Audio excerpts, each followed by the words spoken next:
Assalamualaikum. Halo saudara, saat ini saya berkesempatan sebenarnya untuk melihat-lihat kediaman atau rumah kecil dari salah satu calon presiden, khususnya di sini calon presiden nomor urut 03, yakni Ganjar Pranowo. Nah, rumah kecilnya ini berada di Kecamatan Tarangmangu, Kabupaten Karanganyar, Jawa Tengah. Nah, sebenarnya saya sudah melihat ini, ada sosok Mas Ganjar di sini tengah sibuk melihat-lihat foto-foto yang terpampang di rumah kecil Mas Ganjar. Halo Mas Ganjar, selamat siang. Ya, selamat siang. Ya. Lagi ngapain ini Mas? Lihat foto Bapak. Oh. Ini waktu menjadi instruktur BRIMOB waktu itu. Jadi gambar-gambar yang memberikan kita semangat perjuangan. Oke, luar biasa. Mas, ini bener rumah kecil dari Mas Ganjar toh? Iya, dulu rumahnya kecil dan waktu saya masa kecil di sini karena saya lahir di rumah ini. Saya di rumah ini katanya si ari-ari saya di depan rumah ini, tapi titiknya mana saya nggak tahu. Jadi interiornya dulu tidak seperti ini, tentu ini sudah dirombak, tapi bangunan yang ada di dalam ini relatif tembok-tembok yang di luar masih asli. Gitu. Oke. Mas, kita boleh ngintip sedikit kali ya. Di sini kan ada banyak kamar juga. Iya, Favorit Mas Ganjar mungkin yang mana? Mungkin bisa itu? lihat Mas, kamar Mas Ganjar favoritnya sebelah mana? Nggak ada Ditinggalin nggak sih kalau misalkan emang ditinggalin atau seperti apa? Enggak ditinggalin. Jadi dititipin ada tetangga yang menjadi kayak saudara gitu, yang kita titipin. Jadi biasanya kalau pas kita libur, biasanya kakak saya yang paling sering ke sini karena dia suka berkebun, ada kebun di bawah sana, sering kali ke sini. Ponakan-ponakan juga ke sini. Jadi kalau yang favorit di sini nggak ada saya, nggak terlalu favorit. Tapi ini kamar-kamar dibuat karena kami ya punya keponakan, ada yang kakak saya udah punya cucu gitu kan, sehingga kalau kumpul di sini ya kamarnya banyak. Maka kalau kita lihat contoh ini kamarnya gitu ya, jadi nanti yang anak-anak ada di atas, ada di bawah, di belakang sana kita punya stok kasur. Jadi kalau pas kumpul banyak ini bisa ditarik gitu kan. Bisa kumpul semua ya Mas ya? Nah, bisa ditarik, nanti ngumpul semua, banyak karpet, kadang-kadang anak-anak kalau kumpul malah nggak mau masuk di kamar, tidur di sini pakai kamar, wow rame gitu ya. Jadi gitu. Kalau saya biasanya suka tidurnya di atas.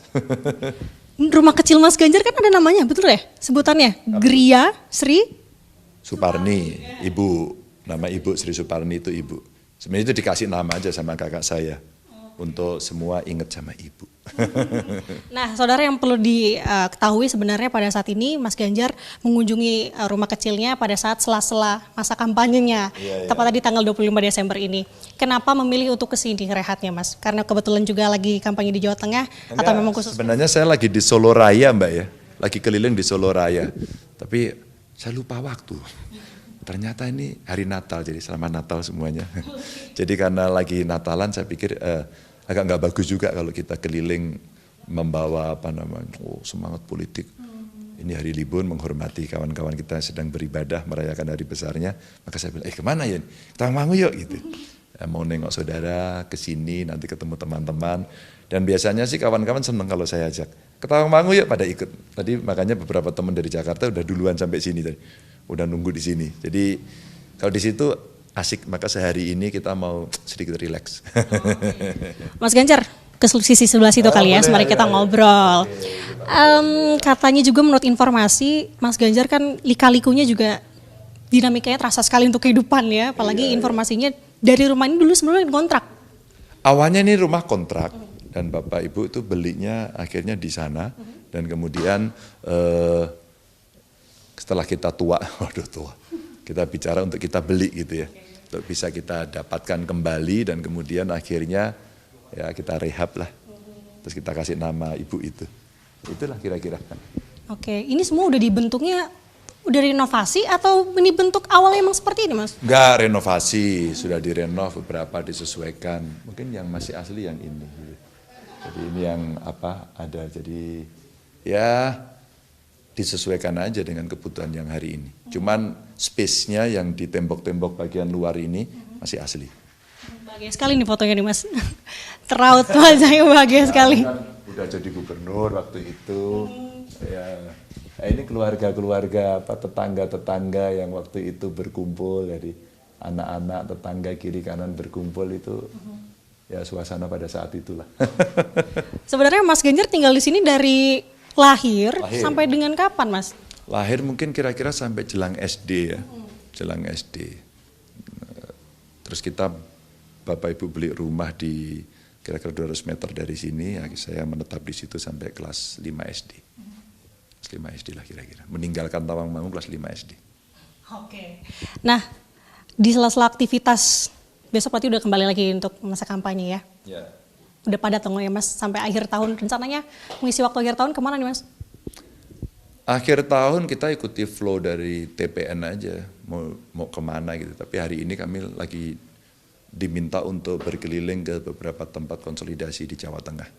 Mungkin setelah itu Jawa Timur kali ya. Beberapa kemarin kita sudah ke Jawa Barat gitu. Itu. Mas, pernah nggak sih Mas terbayang waktu kecil berada di posisi saat ini? Dari rumah sini kan otomatis Mas berangkat begitu ya, menuju posisi Mas saat ini menjadi capres sekarang.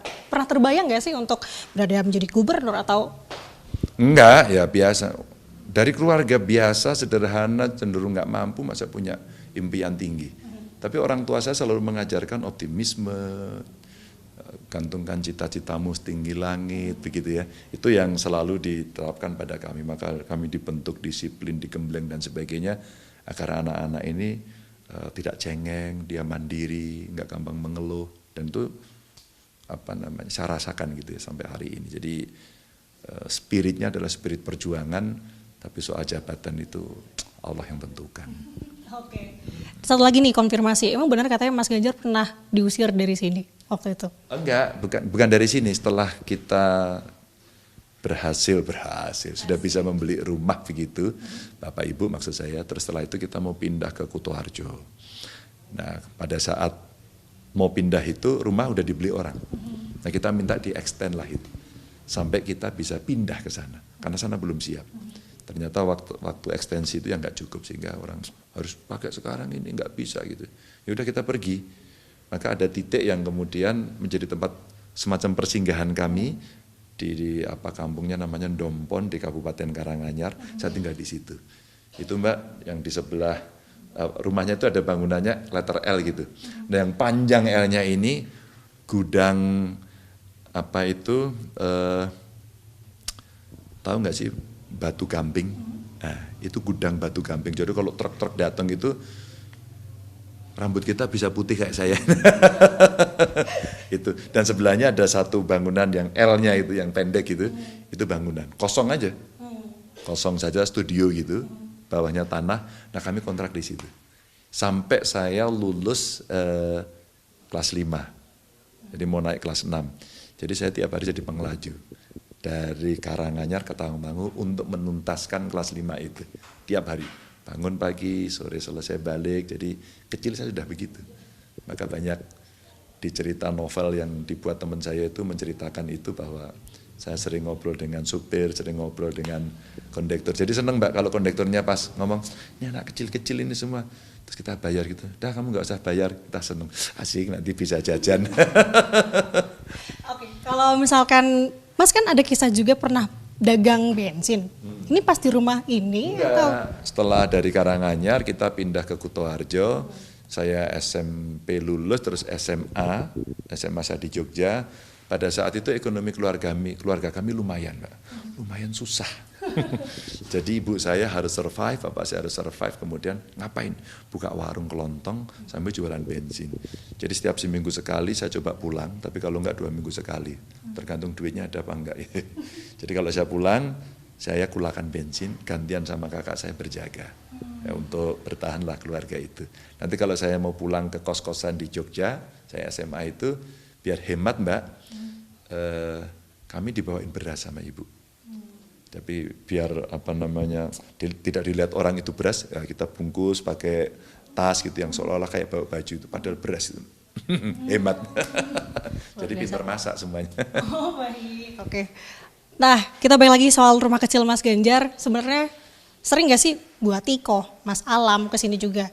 Sama biasanya kalau pas ada acara keluarga, libur panjang, yuk kita ke Tawangmangu yuk gitu. Nah kami bertemu, ini jadi meeting point. Biasanya kalau hari ini pada datang ini. Tapi rasa-rasanya mungkin kali nanti tahun baru kali ya. pada kumpul gitu. Hari ini enggak.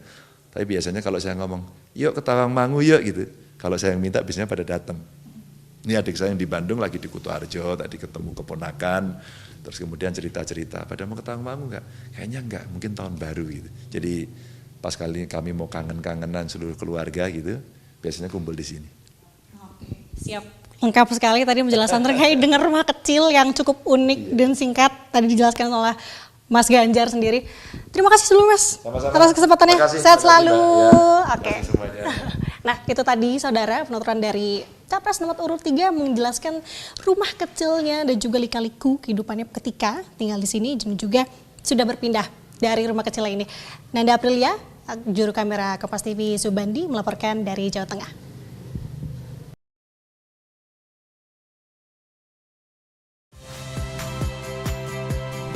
Saya Agin Fridianto, saksikan terus program-program Kompas TV melalui siaran digital, pay TV, dan media streaming lain. Kompas TV, independen, terpercaya.